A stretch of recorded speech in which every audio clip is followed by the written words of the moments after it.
£1 million. None of his aunts and uncles and cousins get protection, and yet this man feels he should get protection. No longer bring the kids, or Meghan may not even come next month because their security bid has been rejected.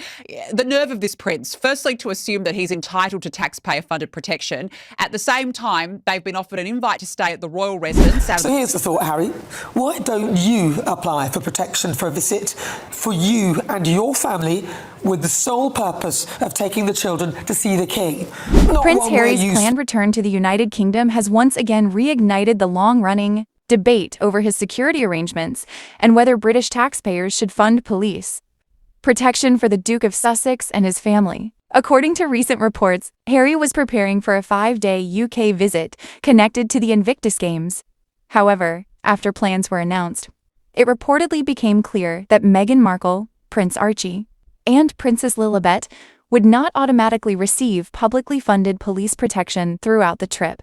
Under the current arrangements, the Sussex family would receive royal security only while staying at official royal residences. Any movement outside those properties would require Harry to rely on his privately funded security team, rather than armed Metropolitan Police officers. This issue has been at the center of Harry's legal battle with the UK government since he stepped back as a senior working royal in 2020, following his departure from royal duties. The Executive Committee for the Protection of Royalty and Public Figures, commonly known as RAVIC, decided that Harry would no longer receive the same level of automatic taxpayer-funded protection as working members of the royal family. Harry challenged that decision in court, arguing that his unique public profile and security risks require specialist police protection whenever he visits Britain. However, the courts ruled against him, leaving the current security arrangements in place. Critics argue that the Duke continues to seek privileges associated with a role he voluntarily left behind. Supporters, however, believe his royal status and international profile create genuine security concerns that deserve special consideration. The debate has become one of the most divisive issues surrounding Prince Harry's post-royal life. Some commentators have also questioned Harry's argument that Britain presents an exceptional security risk.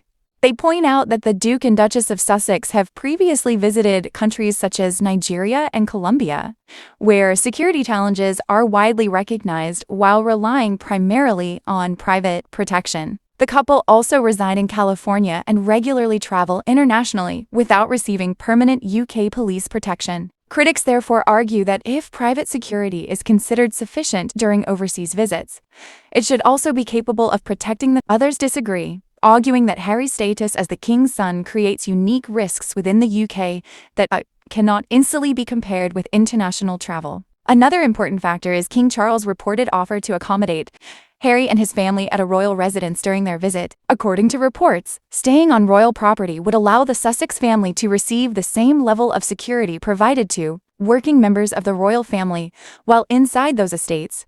Some royal observers believe this represents a practical solution, allowing Harry to spend time with his father and introduce Archie and Lilibet to their grandfather without requiring expanded taxpayer-funded security. Others believe Harry should separate private family visits from his charitable engagements. Instead of combining Invictus-related appearances with family meetings, critics argue that a private visit focused solely on reconciliation could reduce many of the security concerns currently being debated. The discussion intensified after former head of Royal Protection Di Davies shared his views during a television interview. Drawing on decades of experience protecting senior members of the royal family, Davies argued that Harry already has access to highly trained private security professionals capable of managing his protection. He explained that private security teams routinely coordinate with local police whenever necessary, ensuring that appropriate support is available throughout a visit.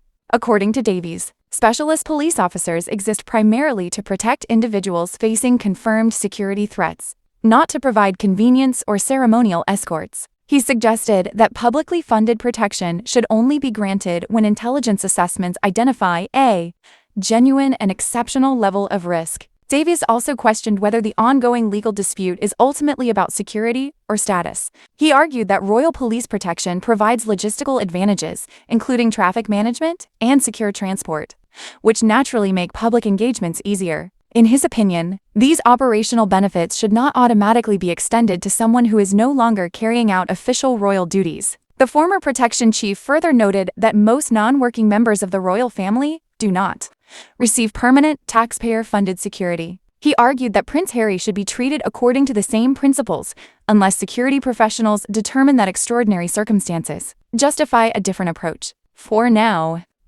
Prince Harry's latest visit highlights a question that remains unresolved years after his departure from royal duties.